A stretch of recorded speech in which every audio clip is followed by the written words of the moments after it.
afternoon. Afternoon. Tadi tersilap morning je Bakhtiar. Untuk cyber ni petang dan macam pagi kan. Hujan. So gelap sikit, nampak macam morning. Mindset morning, tapi sekarang dah afternoon. So good afternoon to everyone. Selamat datang kembali ke Merdeka Youth Forum.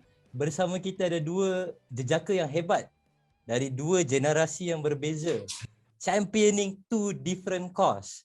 Kita ada Cik Bakhtiar daripada NACDA, and kita juga ada Khairul Ikhwan daripada Geekbenchers. So before we actually start, kita nak start dengan sesi tak kenal maka tak cinta. So kita nak perkenalan. Let's start with Cik Bakhtiar. Cik Bakhtiar, boleh cerita sikit tak kisah hidup, background, and boleh tak kongsikan other than yourself daripada organisasi mana and the vision of the organisation. We also want to know memori paling Cik Bakhtiar ingat pasal Merdeka. So kita nak tahu benda tu juga. Okay, Cik Bakhtiar? Okay, so the screen is yours.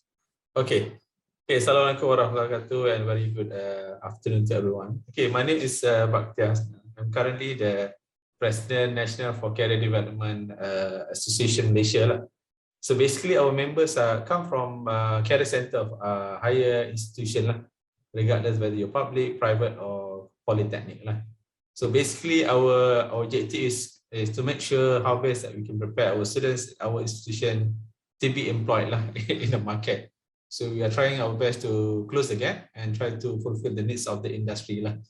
So whether it comes to program or is it intervention program and others lah. So that is basically who we are and what we wanted to do. And moving forward, what we wanted to do is hopefully one day when people talk about career development, they embrace the whole set of talent. So currently, if you see in the market, it very much dependent on your certificate. So which I think is not that fair.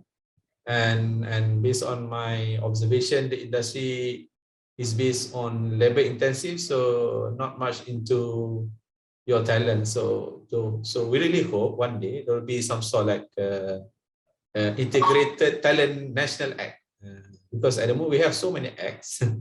Labor Act lah, Employment Act lah, under ini lah. So we wanted to put everything together under one roof. So it encompasses from kindergarten up to mid-age or something lah. So everyone can be, accommodated lah. That is our hope lah. So your most wonderful ataupun most memorable Merdeka moment? I think the most Merdeka moment, like everyone else, is always about we will always waiting in the front of the TV and trying to watch that national parade. Cik Bakhtiar pernah tengok parade real life tak, Cik Bakhtiar? At the moment no, tak ada. Saya pun tak pernah, and then sekarang pun dah tak ada peluang nak tengok sebab pandemik kan. Tapi sebab I think because it's been a routine, it's widely telecast every year. So this live telecast have come to our subconscious mind lah. Cuti kita nak tengok RTM TV1. Betul. Kereta tentera ke, ada parade ke apa. Basikal BMX kadang-kadang. BMX ke ataupun nak tengok ada perarakan yang menarik kereta berhias ke. So things like that lah. I think that is most memorable lah related to that. So also with us kita ada Khairul Ikhwan. Very interesting guy. Saya kenal dia sebagai dulu seorang founder of a technology company. Now he's championing gig work yang pasal designing and whatnot. Even kakak saya pun join program e-usahawan, Cik Bakhtiar. E-usahawan is a very good program. Exactly. So Khairul is one of the champion untuk program e-usahawan. And yang paling menarik sekali adalah Khairul duduk kat Terengganu. He's doing all of that in Terengganu. Awak jauh sangat. Exactly. So Khairul, can you please introduce yourself and tell us your most memorable Merdeka moment? So bismillahirrahmanirrahim. Assalamualaikum warahmatullahi wabarakatuh, and a very good evening I think, because currently it's 3 PM. Evening, betul. Okay. My name is Khairul. You can call me Khairul. I'm from Terengganu. Yes, from Terengganu. Kenapa tak duduk KL? Kenapa tak ada Cyberjaya? Sebab rasa kebertanggungjawaban kepada negeri, which is and also East Coast region, because all these things, gig economy, pekerjaan semua ni is easily can get in the town, KL, Johor, Penang, but in East Coast region is very difficult. So jadi itu tanggungjawab lah untuk sampaikan benda ni kepada masyarakat di sini. Okay, a little bit about myself. So macam mana cakap, I'm embracing the gig economy concept because I'm starting from a freelancer and now I am ex-co-founder of a technology startup called as Get Runner, and also currently own my digital agency, which is Gig Venture. So starting from a freelancer, moving towards a remote worker, and right now I'm an agency owner. So from a job seeker becoming a job owner, and also inshallah a job creator. So that's what I'm currently doing right now. So regarding to moments yang pasal Merdeka ni, I think I have the opportunity yang very best masa sekolah dulu, because masa sekolah I think it's somewhere around Form 4 or Form 3, pernah join marching band. Oh. And I'm playing tuba. Tuba dia macam Yang besar tu kan? yang besar tu yang kat belakang lalu. Tuba. So pernah join satu perarakan kemerdekaan, I think Form 3 kot, dekat Terengganu. Satu pengalaman yang sangat penat because berat tak? Berat, in the same time shiny. Patutkan muka dia silau, but satu pengalaman yang sangat-sangat membanggakan lah. Because sebelum tu just tengok macam Cik Bakhtiar kata, tengok dalam TV saja, but being dalam satu pembarisan tu dengan all the polis, askar dan sebagainya, satu momen yang akan ingat sampai bila-bila lah. Khairul nak tanya, main berjam-jam lah. Kalau 3 jam perakan main tuba tu 3 jam ke apa? Yes. Oh, I think crazy bro. Your stamina mesti crazy time tu. Pukul 8 sampai pukul 11 pagi, lebih kurang. Oh my god. Balik berkicap lah. Berkicap. Bukan kicap dah, dah memang minyak lah. Very interesting. I mean, we have two very interesting speakers for today. Two interesting guests for today. And thank you for spending your Sunday evening with us.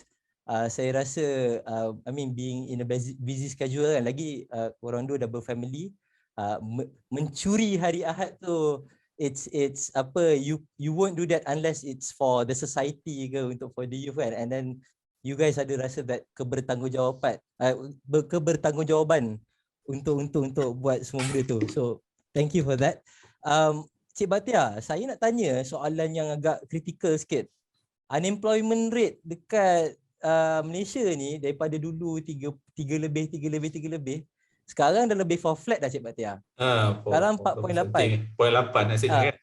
I saw that, I saw in the news that we are recovering, tapi unemployment dekat youth, it's rising macam COVID lah. Dulu nombor dia lebih kurang ke, sekarang dah naik 13, 14, 15 kan. So nak tanya, is it the policy? Is our policy stopping us from tapping into the talent of young people? Nak tanya, or is it the habit ataupun is it the current leadership system? Can I understand on that side, Cik Bakhtiar?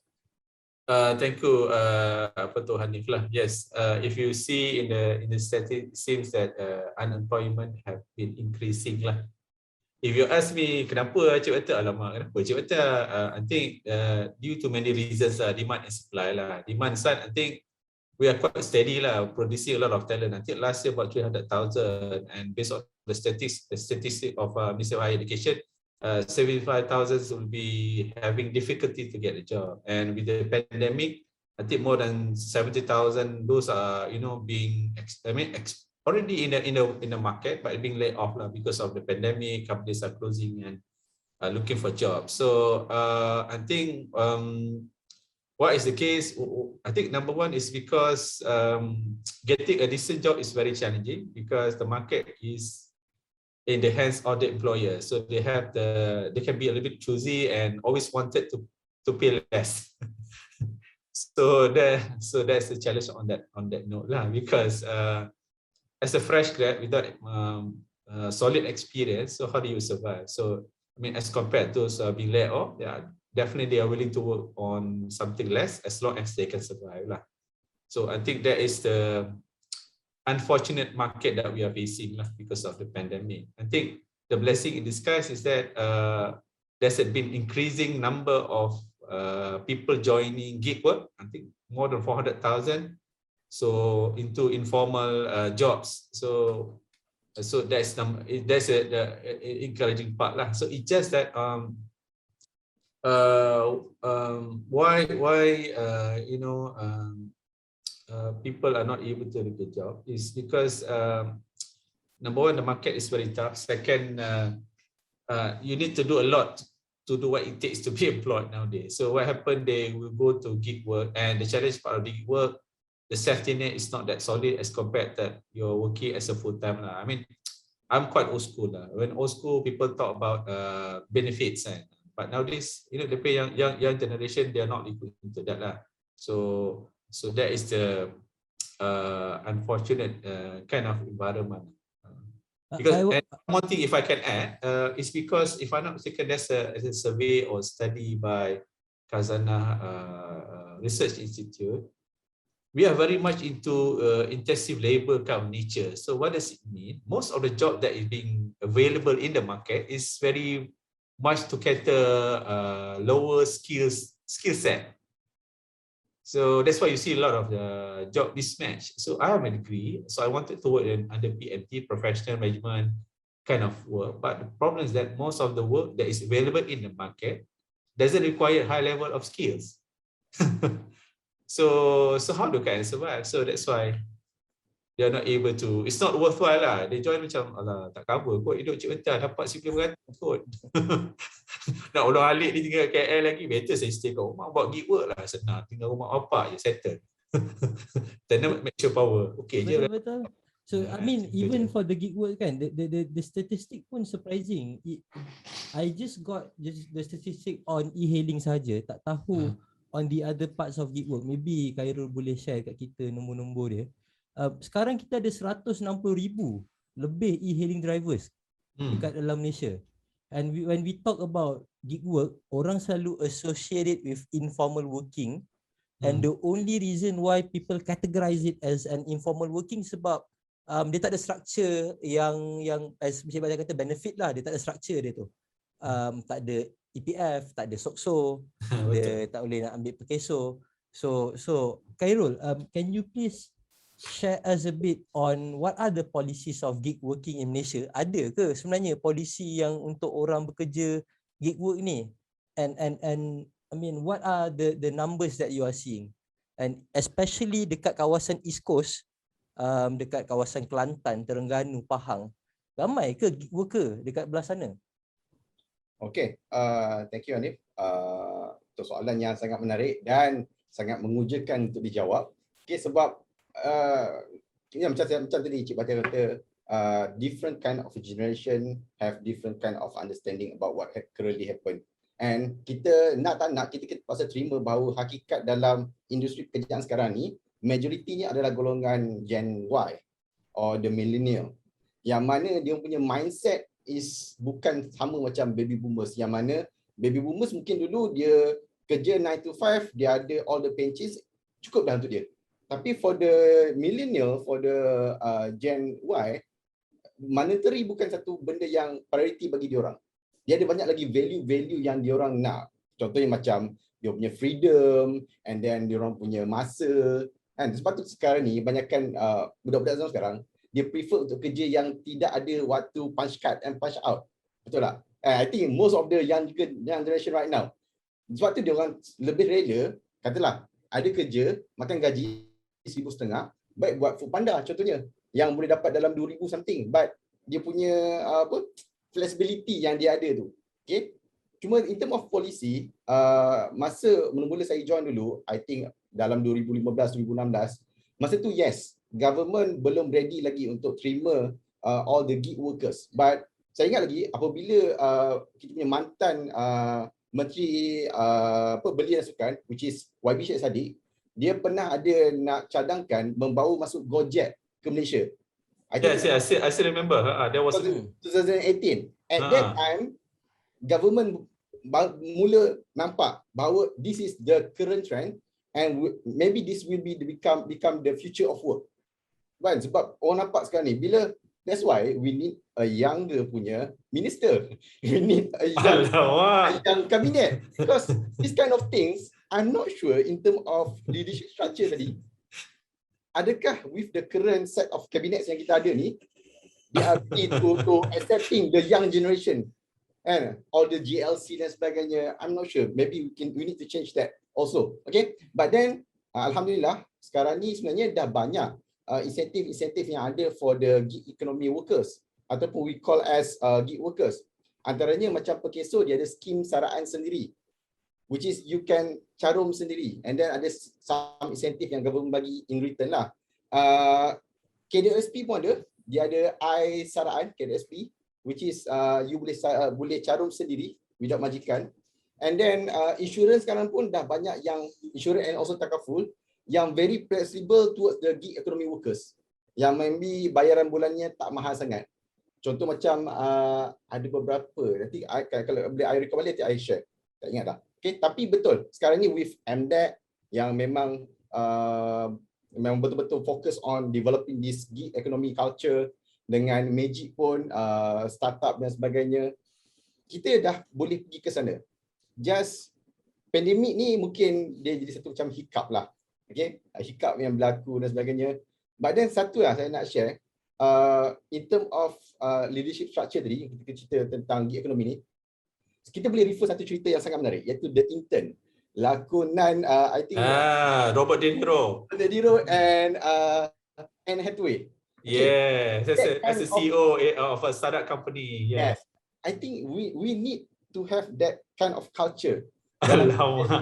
Government structure ke, JLC ke, corporate ke sebagainya. Maybe we need to demolish the corporate ladder ke. And sebab tengok dalam cerita The Intern, macam mana Robert De Niro, Ben nama dia. Yeah, VP of a book, for 40 years. Ben, walaupun dia lah orang yang dah berusia, dah ada banyak pengalaman, tapi macam mana dia nak mingle around dengan the young generation, dia adapt. Dan yang si Jules ni kan, as a CEO pun, dia cuba learn from Ben. Sebab Ben ni dia ada something yang the younger generation tak ada, which is calmness, mungkin satu idea yang berbeza. So kita perlu ada konsep simbiosis antara tu untuk menjadikan sektor pekerjaan pada masa akan datang lebih baik. Kita tak boleh nak tolak terus the eldest generation, which is the baby boomer. Sebab yalah, bila kerajaan panjangkan lagi umur persaraan, kita tak boleh nak buat apa. Okay? yang muda ni pasti ikut, tapi we need to Pakcik, bila nak pencen ni, saya nak masuk bayar cik naik pangkat. Betul. Okay, but sikit lah tentang gig ekonomi tadi yang Ani cakap ni. In bandar besar ni, I think it's okay.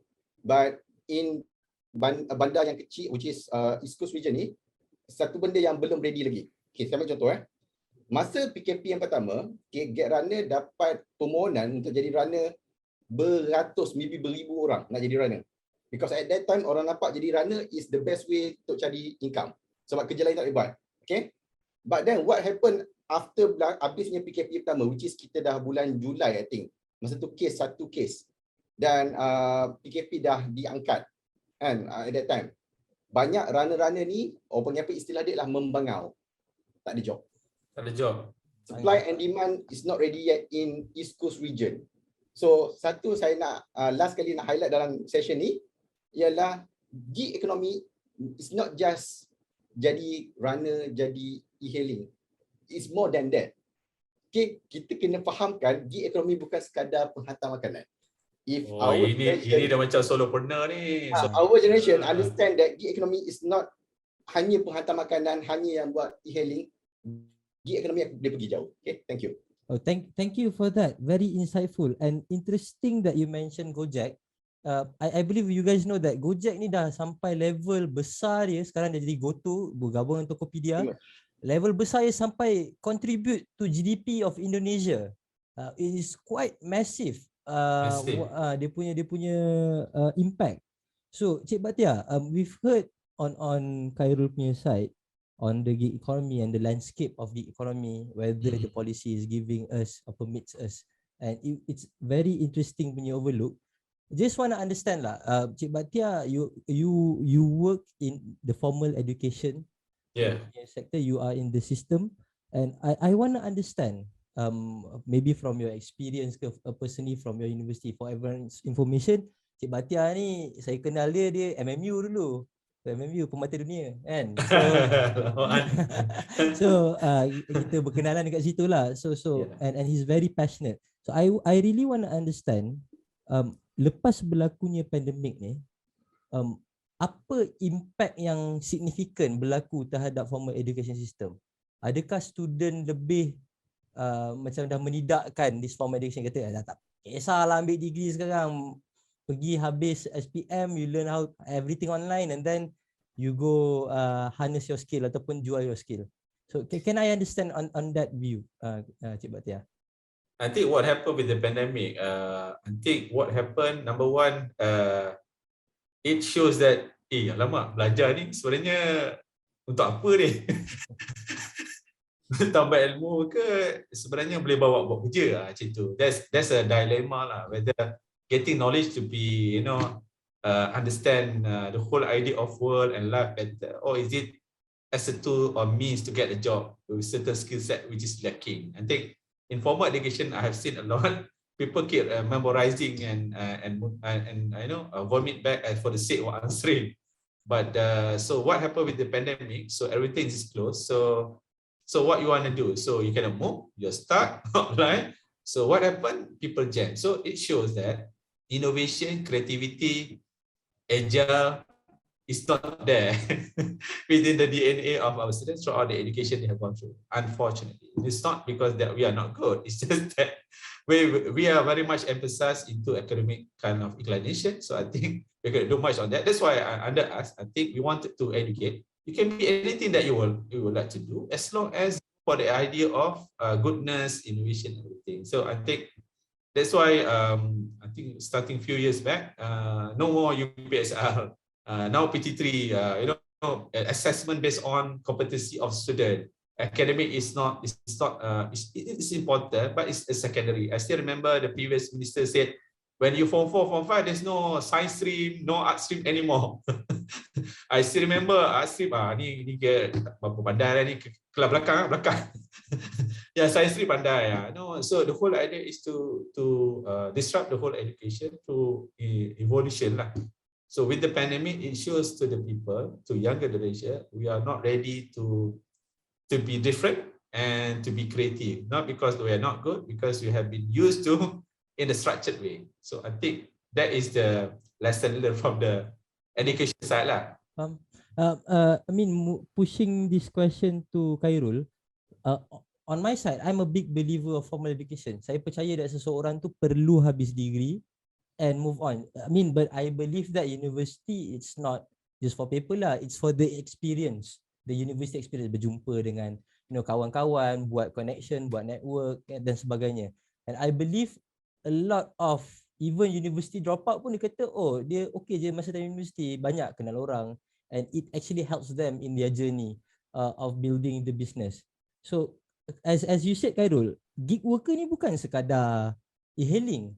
So we do have a segment yang orang-orang yang memang dah keluar with a computer science degree, keluar with an engineering degree. Memang diorang punya talent ni memang bagus lah. And sayang kalau kita tak harness the talent. Bukan sayang untuk diorang, but sayang for the country itself not harnessing their talent. So can we understand like what are the avenues of gig working? Ada ke gig worker yang perlukan specific skill set? So and what are the skill set yang betul-betul in demand sekarang? So Khairul, passing the ball to you. Okay, regarding to that, sebenarnya COVID-19 ni is a blessing in disguise sebenarnya. Banyak benda yang kita nak ubah sebelum ni tapi tak mampu. So COVID datang dan diubahkan untuk kita. Kan? Contohnya all the UPSR yang Cik Bakhtiar cerita tadi, all the PT3 dan sebagainya, examination dan sebagainya. Dan sebelum ni kita tak pernah terfikir pun bahawa satu hari nanti nak sekolah kena ada telefon. Dulu cikgu marah kita bawa telefon untuk pergi sekolah. But nowadays kan. Betul lah. Betul. So in terms of education side and formal education, yes, I'm afraid I need to agree with that. Formal education sangat-sangat penting. Walaupun you nak participate in gig economy. Because dalam formal education, dalam universiti ke dalam college, ada banyak benda yang you boleh belajar selain daripada diploma or your degree. Yang mana for me, sangatlah rugi bagi mereka yang hanya belajar dalam bilik kuliah. Sangat rugi. Because university is the best place for you to fail. Saya ulang sekali lagi. University is the best place for you to fail. Because if you fail in the university, there's a lot of people who will help you.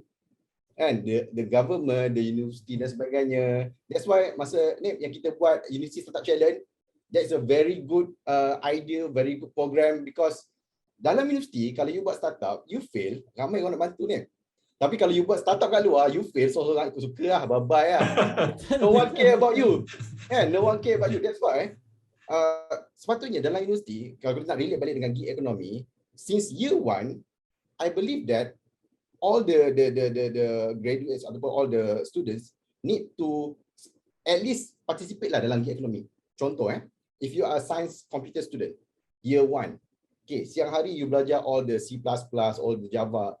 Why not malam you open platform such as freelancer.com, upwork.com, you find some jobs, yang small jobs, yang maybe you can earn $50, $100, $200. Satu perkara yang sepatutnya semua orang buat. Sebab apa? Mungkin siang you belajar, malam you cuba praktiskan. Sebab antara benda yang lacking bagi seorang graduan bukanlah knowledge, but experience.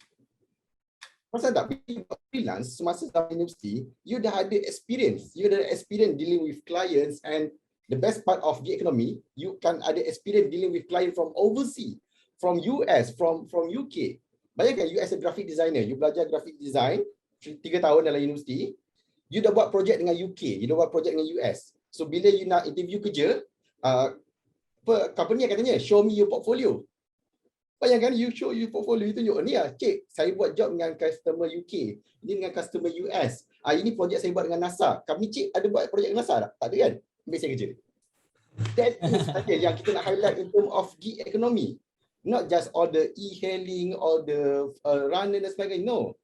Bekerja sebagai seorang freelancer, freelance graphic designer, translator, if you dalam bidang linguistik, you belajar bahasa Arab. I think we have a lot of people ataupun young people in Indonesia yang belajar dekat Arab Saudi contohnya, kan, yang belajar medik, yang belajar agama, kan. Bila balik Malaysia, kerja tak ada. Dia orang macam dia orang pelik, dia orang stres. Tapi dia orang tak perasan, dia orang balik dengan satu knowledge yang sangat mahal, which is that bahasa Arab tu. Bayangkan negara-negara seperti Dubai, kan, UAE semua tu, bila dia nak bawa masuk produk ke Malaysia, produk asalnya bahasa Arab. Dia punya ingredient, dia punya katalog semua tu. Siapa yang nak translate ke bahasa Melayu? So kalau dia faham, dia understand the concept of gig economy, dia tak ada istilah yang dia tak ada kerja atau dia tak ada pendapatan. Yes, kalau you tengok kerja di Malaysia mungkin tak banyak. Tadi Cik Bakhtiar ada beritahu, kerja banyak yang level SPM. You ada degree tapi kerja gaji SPM. Kenapa you tengok dalam market Malaysia? Kita sekarang ni berada dalam zaman yang tiada batasan. You can approach so many company outside of Malaysia. Dulu mungkin tak boleh. Dulu kita fikir nak dapatkan Australian dollar, kita mungkin kena pergi Australia kerja kutip buah. Banyak batch saya dulu, budak-budak SPM batch saya dulu, dia orang buat. SPM dia pergi Australia. But right now, saya duduk dekat Marang, Terengganu, I can get 500 Australian dollar per month as a freelancer, social media manager. Duduk dekat Terengganu, Marang is a kampung lah. And as long as you ada internet, you ada computer, I think skill, semua orang ada skill. But right now, I think for the young generation, they don't know how to use the skill to monetize, untuk buat duit. Itu isu dia sekarang yang kita kena bantu diorang, beri diorang some kind of exposure, insyaAllah. Thank you, Khairul. Very refreshing. I've never seen it that way, and bila you've mentioned all of that, betul juga. If you are in a university, a good way for you to create your portfolio other than completing your FYP or doing your assignment is actually doing this gig work. And bila nak masuk kerja nanti cakap, oh saya pernah buat job dengan NASA, saya pernah buat job kat Dubai, and you get money. Yes, exactly. And then plus that you make money. Yes. You get money. So passing the screen to Encik Bakhtiar, saya nak tanya tadi Khairul cerita banyak-banyak tu, tapi point yang saya ambil, point penting saya ambil ialah student ni kalau nak bekerja, dia kena ada X factor. That's number one. So apakah X factor bagi seorang student? It should be dia punya portfolio, dia punya skills dan sebagainya. Also knowledge lah dan sebagainya.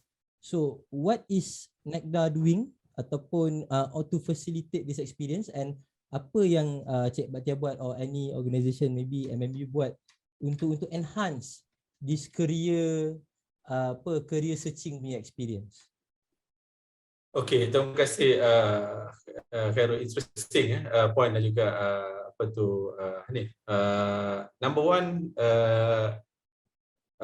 what I'm trying to say is that it doesn't mean that it's difficult to get a job. You should do not continue study lah. You kena sambung belajar. Okay. Nanti the fortunate thing, nanti something that saya nak highlightkan lah, bila kita belajar di institut lah, kita diajar untuk berfikir secara kompleks dan melihat pelbagai angle. Nak buat assignment pun, alamak bang, buku punya lah banyak contoh kan. Lepas tu tak boleh plagiat lah tu. Nak ceritakan payah betul. Satu paragraf je kot nak ceritakan. I mean, I think we are being trained to look into a different perspective and try to be creative. It's just that I think what happened along the way, why they end up to do low-end kind of gig work is they feel that life is very much into the other people's hand.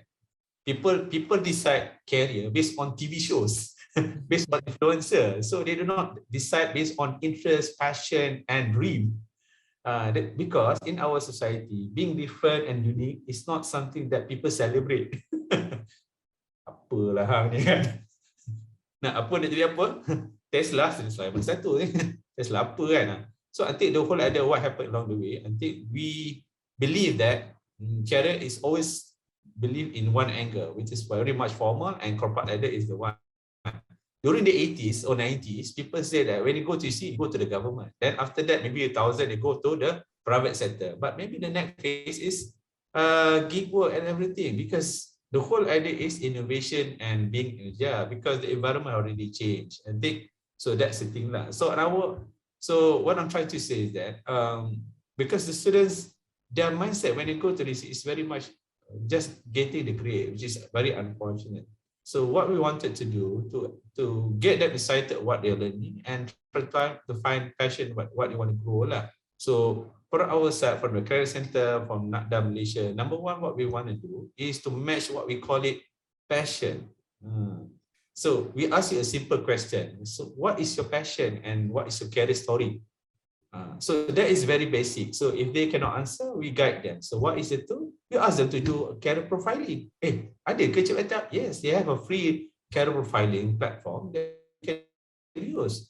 MyNext.my is a platform created by Talent. You can simply answer within 4 to 5 minutes and you get your profile by evidence. So it's easier for you to explain to your parents.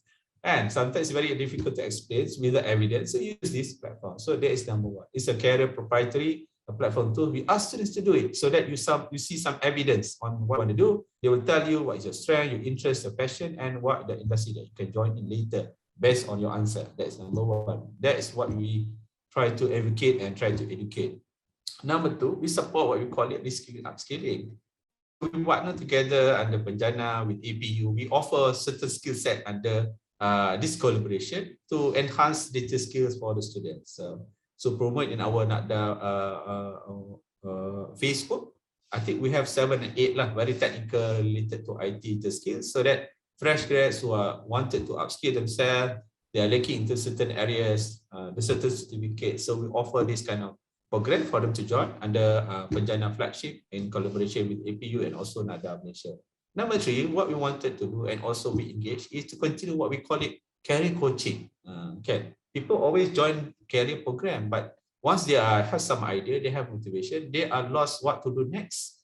So what we did, we collaborate with other partners, with Talent Corp, our members together, and the Kesah Siswa, starting last year, I think in April, we volunteered to be career coaches online platform to go those are unemployed, fresh grads.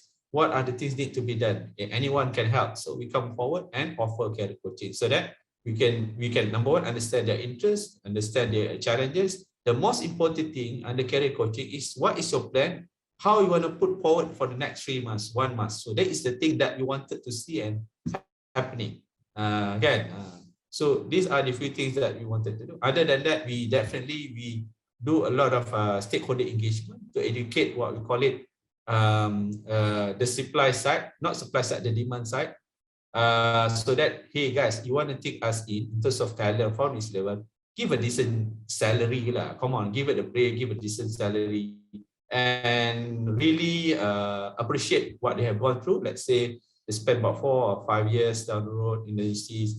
Please, when you get them in, please pay properly and encourage what you call it innovation in that kind of perspective lah. Because the mindset when the industry wanna take certain fresh grad, okay, you know, without experience, kan, okay, we give you less. I think that should not be the way lah. So if we have a minimum wages for SPM levels 1,200, so why not you have a good salary so that the students can survive, at the same time he can grow, because it will increase the productivity. So so these are the things that we have done in order to create that narrative in the society. Career is not about academic credentials only. Talent is about pursuing the passion that you wanted to know, and you know what is the support system that can assist you. One of it is career center. So the spillover, it should be in schools. We also work with MDEC. I mean, since last year, you'd be surprised, Hanif, boarding schools. When I asked him during the mock interview, what do you want to be? Engineer. What kind of fit engineer? Tak tahu lah, cik macam janji engineer. Oh my God, if thinking 5 years down the road, we score 4 flat, and it's as long as I can engineer, they will not give you the job. Because it's not because you're not good, it's just because you do not have this, what they call it, vision of what you want to be. You simply just want to get scholarship and get a job. So this is what we are trying to educate for top-notch students, especially SPP schools and everything, to understand what is your career passion, your narrative, and build on that kind of note. Thank you very much, Ani. That is very interesting, Cik Bakhtiar. And I love that, you know, you berzikir, Cik Bakhtiar cakap passion, dream, passion, find your career passion.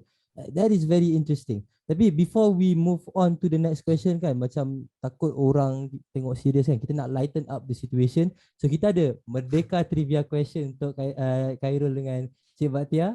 So kita pada hari ini ialah, who decided the date for Merdeka 31st August 1957?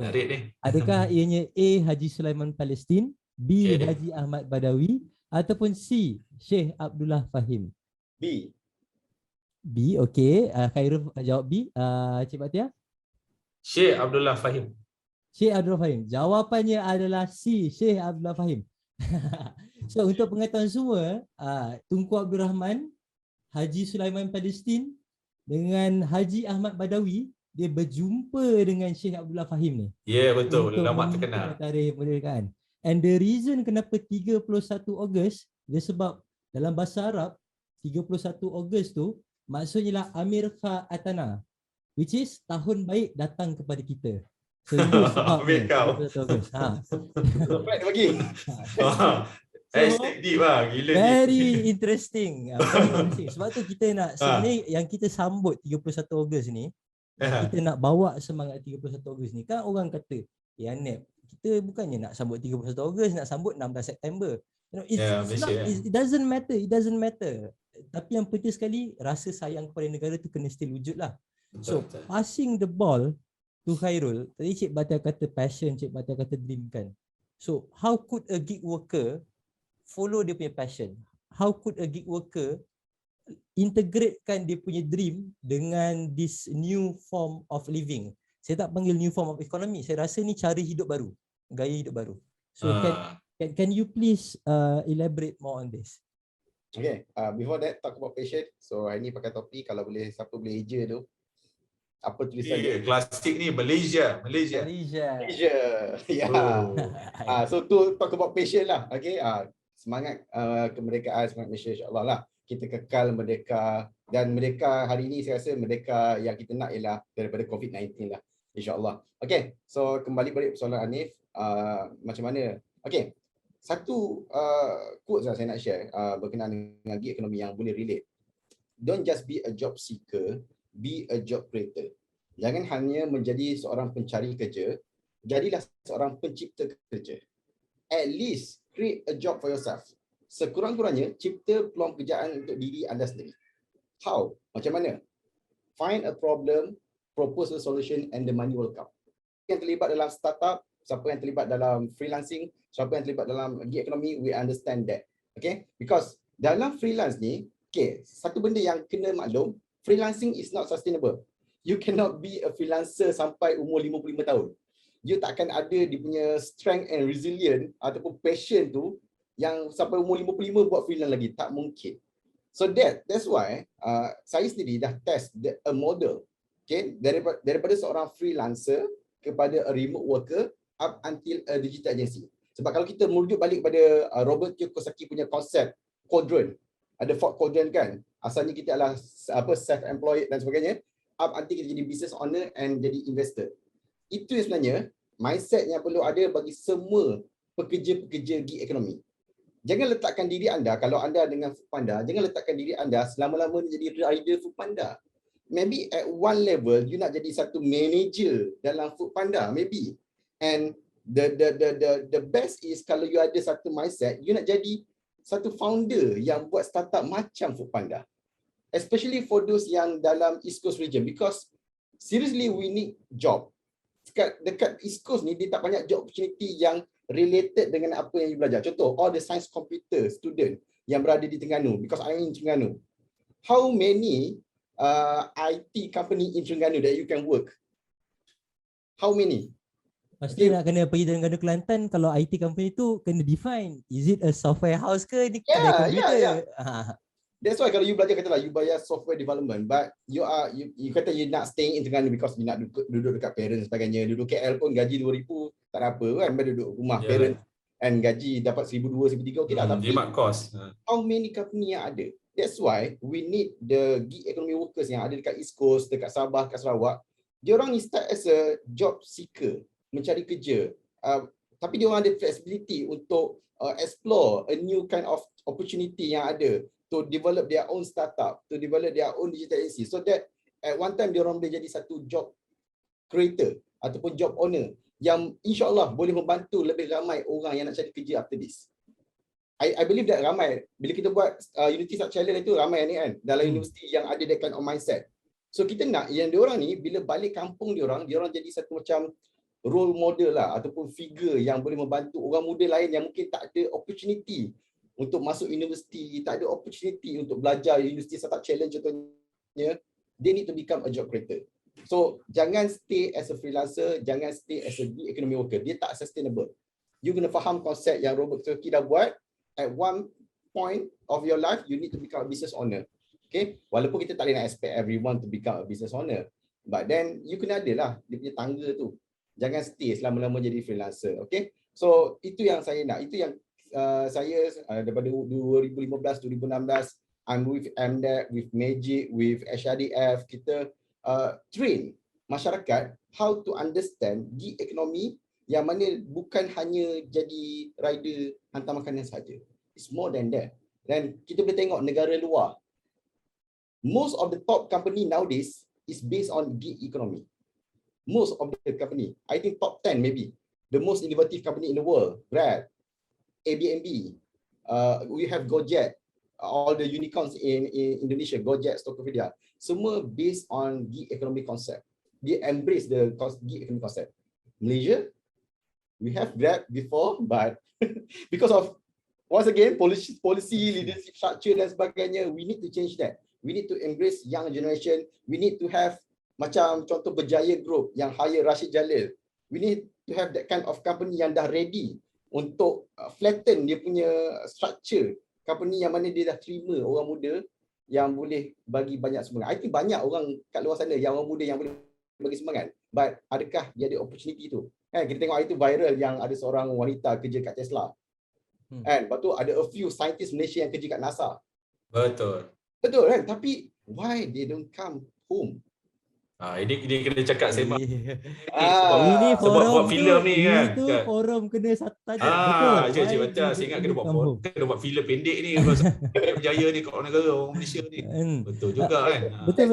Tapi Cik Bakhtiar, saya nak tahu like Khairul tadi ada cerita banyak, I mean the heart and soul of your story Khairul semua merujuk kepada community, semangat ingin membangunkan komuniti setempat, semuanya lebih kepada, I mean, you don't see it for your own gain.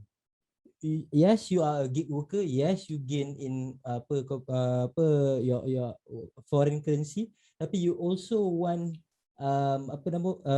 orang lain to do the same. But you also want everyone else to evolve from a gig worker untuk build a digital agency so that it can serve the East Coast market. So kalau kita cerita pasal community ni, Cik Bakhtiar ni lah antara orang paling interesting sekali untuk cerita pasal community. Because one of the thing that I do understand about Cik Bakhtiar is he loves championing community initiative, he loves championing community program, and he also empower his students to actually do community building. So Cik Bakhtiar, saya nak tanya sebagai orang muda lah, kan, mungkin Cik Bakhtiar Cik Bakhtiar boleh bagi advice sikit sebab Cik Bakhtiar berada di administration of a university and you are dealing with a lot of students, not just from different background tapi different geography. Ada yang tempat memang tak ada internet langsung dan sebagainya. So how can the young people build the community, develop their community, and empower dia punya community to actually do more? So Cik Bakhtiar. Okay, thank you Hanif. How to build community macam mana? Yes, macam mana kita nak galakkan orang muda sebenarnya untuk membina community ni? Satu, I think number one, you need to have the idealism lah. Sometimes I ask them, kan, why you want to do community work? Free ya, Cik Bakhtiar, tak ada buat apa. That is the first level of answer lah. The high level answer, I do it because of the struggle. I already read Chief Guevara. Oh, lain macam. That is a tier 5 lah. So I think the number one, we want to do a community building, you need to have what you call it a very strong idealism of the big why lah. So usually the big why comes from reading, from watching movies, or from aspiring people that you learn. You feel inspired.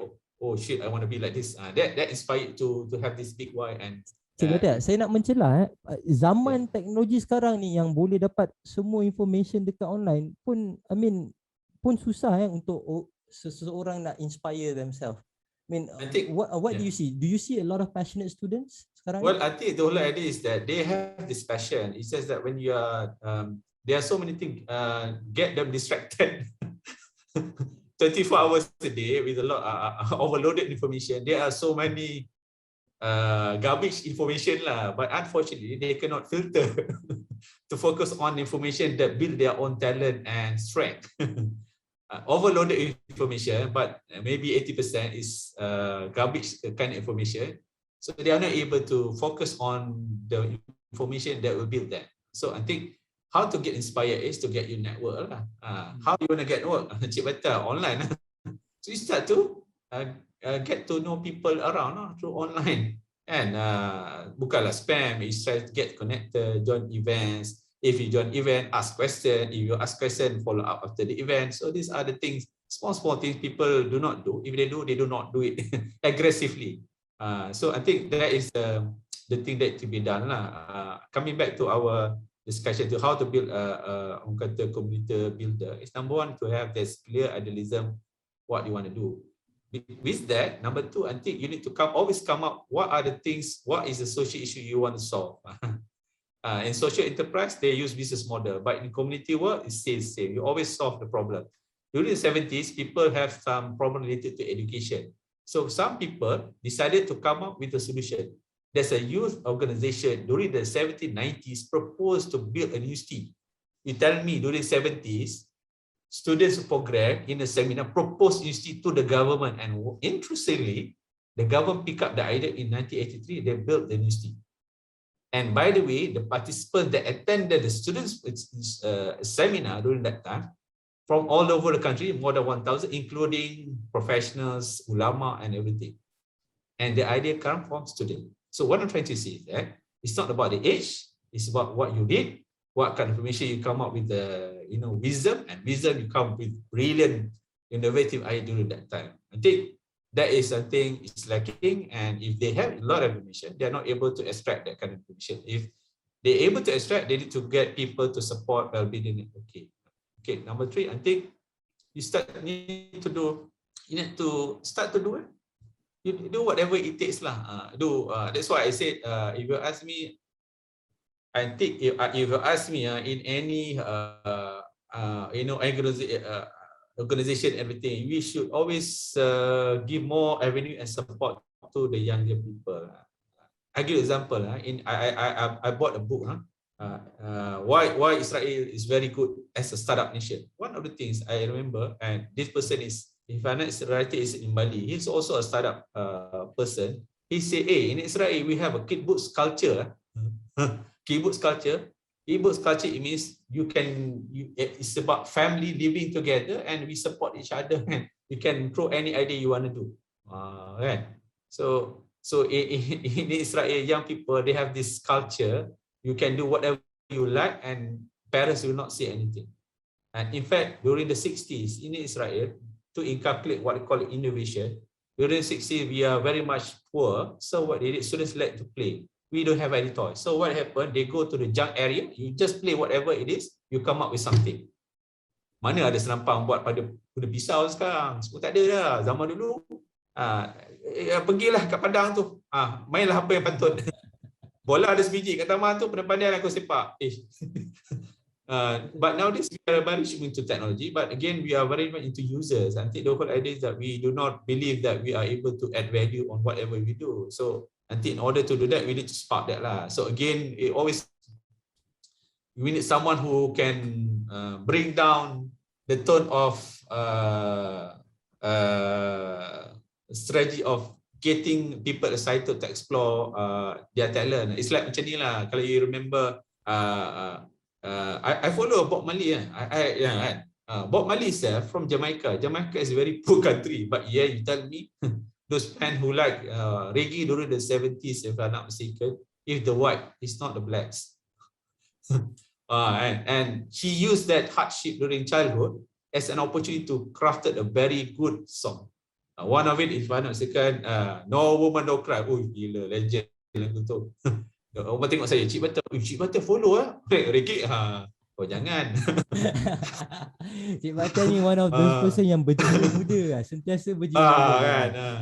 Tak adalah. I mean, these are good stories. I think we need to create. I think it's not that we are lack of talent, and I think because the storytelling that is being shared out there is lacking, because maksud story ke, filem ke, is less. Jadi people do not get inspired lah. So the people inspired dengan orang kat luar. Tapi kalau lah benda ni didokumentkan, I think it will be nice lah and inspire others. So but again, in coming back to our building community, we need to have the idealism. Number two, you need to do a lot of reading and you need to solve the problem.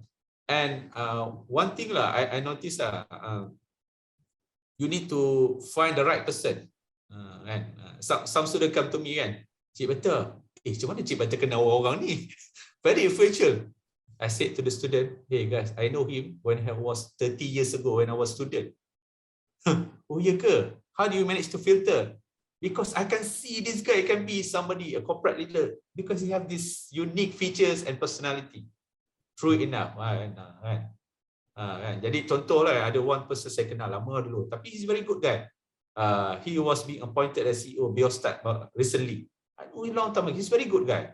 So I said, oh my God. So I really hope that he will bring Biostat to the next level lah. But during his time, he was very ke depan lah. So I really, itulah dia my advice to the young people. If you have this belief, you have this passion, you want to build a community, mingle with the right people that support your dream rather than bring you down. So that is very beautifully spoken, Cik Bakhtiar. Tapi bila kita dengar Cik Bakhtiar cerita tadi, it's more on kata character building lah. When you build a community, it is actually an act of character building. What you believe is something yang kita akan buat, and kalau kita cukup kuat percaya benda tu, insyaAllah benda tu akan berlaku. So passing the ball, which is now kita akan the final question lah, soalan terakhir pada Khairul. Being a gig worker ataupun being a freelancer means that you are not being governed under a very strict, bukan kata tak kena govern, kita adalah KPI dan sebagainya kan, tapi you are not being governed under a set of rules, which is macam norma yang biasa, macam as you said, punch card, benda-benda macam tu. But I still want to understand Any advice that you can give to the gig worker, macam mana nak improve disiplin diri? Sebab saya rasa one of the key element yang saya dapat hari ni both from Cik Bakhtiar dengan Khairul is disiplin diri kena kuat lah kalau nak berjaya. Tak kisahlah gig worker ke apa benda ke, nak jadi passionate ke, nak build community ke, diri tu kena ada disiplin. So what do you do? And any advice ataupun any tips yang you can share, Khairul? Okay, before that, nak touch sikit apa yang Cik Bakhtiar cerita tadi. Because of the current generation ni, dia orang macam agak lambat lah, agak slow when it comes to nak buat benda-benda baru dan sebagainya, nak adapt dengan situasi semasa. Zaman dulu kan, macam Cik Bakhtiar kata, ada satu bola kita main tendang bola kan. Dulu kita main perang-perang, bila tengok cerita Lieutenant kan, kita masuk hutan belakang rumah cari buluh, cek pisau terus yang buluh dengan pakai kita cek kali terus kan. Terus tebang kan. Terus tebang buat main perang. Guna pen guna buah duku, tekan terus tembak terus. Gila kreatif masa tu mana. Kan most of that ialah Gen Y kot, Gen Y yang tahun 90-an, yang dia adalah zaman peralihan antara teknologi and non-teknologi ke teknologi. Which is zaman kita kot ni. Zaman kita yang kita pernah merasai zaman 3310 dan juga zaman Android and iPhone. Transition period kan. Tapi kan, benda ni memang betul sebab hari tu macam kat Terengganu tak ada air. One of my friends, dia ada anak form 3. So, bila tak ada air, anak dia komplain, "Mak, nanti kalau nak buang air besar macam mana nak cebok? Tak ada air." Dia tak boleh nak fikir, what is the solution? Pergi semak pun boleh. Jadi isu jugalah benda ni. Isu juga benda ni. Sebab dia terlalu depend pada teknologi, dia terlalu depend tu. So, nak relate pada dengan soalan Hanif tadi ialah dalam diri ni kita kena balance. Okay? Bila kita jadi seorang freelancing, bila kita terlibat lagi ekonomi, kita kena balance. Dan sebenarnya itulah yang dicari oleh all the young generation nowadays. Balance work, life and work. Okay? Sebab tu dia orang choose to become part of the economic community. Bukan masuk kerja 9 to 5 dan sebagainya. If you ask me, saya memang jenis orang yang tak boleh kerja waktu 9 ke 5. And the last time saya buat macam tu selepas SPM. Kerja food court. That is the last time saya punch card. Punch in dan punch out. That's the last time. And saya rasa after this, kalau ada orang offer saya kerja and dia kata kena masuk office 9-5, sorry to say, I need to reject that. Because dah terlalu comfortable. Okay. But kalau macam mana nak disiplinkan diri, okay, you are your own boss. Kena ingat, bila become a gig economy workers, even Food Panda, Grab Food, kan, you ada ability untuk reject tak nak kerja hari tu. Kan? Sebab you adalah independent contractor. Bila independent contractor, you tak terikat pun. You hanya terikat at the time you buat job. Sebab tu ada orang buat Grab, in the same time dia buat my car. Tak ada isu. Sebab this is independent contractor. Okay. So disiplin memang kena ada. Macam saya as a freelancer, apa yang saya practice. Pertama, bila pagi you nak kerja, you kena bersiap macam nak kerja. Maksudnya, there is no such thing as working dalam pakai baju tidur ke, kain plekat ke, there is no such thing as that way. Ataupun kerja atas katil ke, saya dah try, memang tak jadi. Tak payah buat lah. Orang tunjuk dalam TV ke, dalam YouTube ke, kerja atas katil tu, itu semua adalah cerita dongeng saja. You kena bersiap macam nak kerja. Sebab itu adalah, dia trigger you punya mindset. Bila you dah bersiap, and satu lagi tambah, you kena ada a proper place to work. Mungkin satu bilik untuk you kerja, ataupun satu tempat dekat rumah you nak kerja. So bila you pergi tempat kerja tu, you akan trigger your mindset, saya sedang bekerja. Macam saya sebagai seorang yang ada family, yang ada anak, ada isteri, saya ada satu bilik dekat rumah saya, bilik yang kecil je, saya convert into my work from home office. Bila saya masuk bilik tu, dia akan trigger kepada anak saya. Dan anak saya, dia nampak papa dia tengah pakai baju dah siap, pergi ke belakang, masuk bilik belakang, "Papa jap, salam.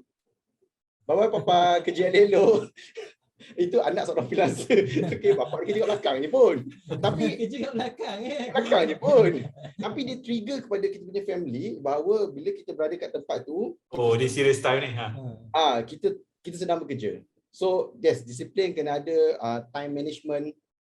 Okay, kena belajar untuk say no. Sebab bila dalam gig ekonomi, especially freelancing ni, you akan dapat banyak job opportunities. Seriously, saya cakap dekat adik-adik yang sekarang ni mungkin tengah cari kerja, ada banyak job opportunities dalam freelance yang maybe sangat related dengan apa yang you belajar. Mungkin sekarang ni, you as a degree holder yang ada degree in science computer, you kerja kedai makan. Bukan saya nak menidakkan you kerja kedai makan. But saya nak beritahu anda, there's a lot of opportunity yang related dengan apa yang you belajar sebenarnya. Just you kena buka mata dan you kena buka kepompong. Okay, jangan hanya tengok pada market Malaysia saja, buka. Ada banyak lagi. Dan hari ini policies big company ataupun company overseas dia dah membenarkan remote work. And kalau macam Google, up until 2022 I think, dia akan membenarkan because of pandemic lah. Dia sebab cakap, blessing in disguise. Airbnb pun. And sekarang ni current trend, kebanyakan company dia cuba untuk save cost. So company from US, from Australia, dia akan cuba hire tenaga kerja daripada negara-negara yang punya currency lagi rendah daripada dia. Kan? Contohnya dia ada katalah, let's say dia ada $100 untuk buat satu logo. Jika dia bagi $100 tu pada orang US, mungkin sikit. Bagi orang US sikit $100. Tapi kalau bagi kat kita, is RM400. Okay? Sebab current situation, I'm not sure in KL macam mana. In Terengganu, kalau fresh grad, degree in graphic design, dia akan dapat gaji around 1,200 ke 1,600. Ini adalah satu fakta. Mungkin ada rendah lagi. Okay? But kita relate balik dengan freelance tadi. Kalau satu logo you dapat $100, which is equivalent to RM400, berapa logo you kena buat untuk dapatkan RM1,600? 4 logo. 4 times 4. Which is equivalent to $1,600. So bukan saya cakap, jangan kerja dengan orang. No. You kerja dengan orang, yes, okay. It's a way for you to build your portfolio, build experience, getting know clients. Tapi in the same time, you ada opportunity sebenarnya untuk tingkatkan lagi you punya pendapatan. Okay? So mungkin sedikit rumusan lah untuk yang 4 disiplin for gig economy workers tu. Pertama, you kena set yourself mindset, you adalah seorang pekerja. Okay, walaupun you kata tak ada 9 to 5, you kena ada masa, dedicated time of work you kena buat. Kedua, you kena ada satu tempat yang khas untuk you bekerja. Dan ketiga, yang saya rasa paling penting sekali kot, you need always do upskilling. And when the times come, reskilling. Because currently bila berkaitan dengan teknologi, dia bergerak sangat cepat. Kalau you tak adapt dengan apa yang berlaku, kalau you baca laporan The Future of Work yang dikeluarkan, tak ingat dia kata by 2022 ada lebih kurang dalam 40 million kind of job akan pupus and akan wujud lebih kurang dalam 70 juta sektor pekerjaan baru. So kalau you tak buat reskilling ataupun upskilling maybe, so maybe you akan jadi satu orang yang tak relevan dengan industri yang ada pada hari ini. Itu saja. Terima kasih. That is very deep and very surprising punya data. 40 juta jobs akan terhapus and 70 million new jobs created by 2022. That is very crazy numbers. And I hope the listeners ataupun siapa-siapa yang menonton ni dapat be mindful lah of those things. Sebab kalau tak, kita tak nak lah in the future rakyat Malaysia ni anak mudanya tak competent ataupun tak relevant dekat dalam job market kan. That one is before COVID ni That one is laporan Oh, that one is before COVID. I thought that one is during COVID. Before COVID. 2019 punya laporan. Oh, that is crazy. Tapi okay, so we are actually at the end of our session. Saya sebenarnya itulah nak kena tutup, tapi dia punya perbincangan tu hangat. I believe that a lot of topics that yang kita discuss hari ni kita boleh bawa sebenarnya to do another forum yang fokus solely on career, because it is very interesting bringing in two minds kan, that from two different career path and to empowering two different sectors. And it would be more interesting kalau kita bawa ramai lagi untuk dig into the thoughts and ultimately kalau boleh kita berbual untuk come up with a solution. So to close the session, saya nak bagi kat Cik Bakhtiar dan Khairul a minute or two untuk bagi kata-kata semangat ataupun kata-kata penutup and your hopes and dreams untuk orang-orang muda di Malaysia, and I mean what do you expect for Malaysia to become in 10 years. So kita start dengan Cik Bakhtiar, and Cik Bakhtiar kalau boleh mulakan dengan bagi tahu universiti apa tu yang start dengan orang muda tu. You mana? Yang start apa orang muda tu kan 1980s tu, it's which university? Okay, actually the university that is available now is UIA.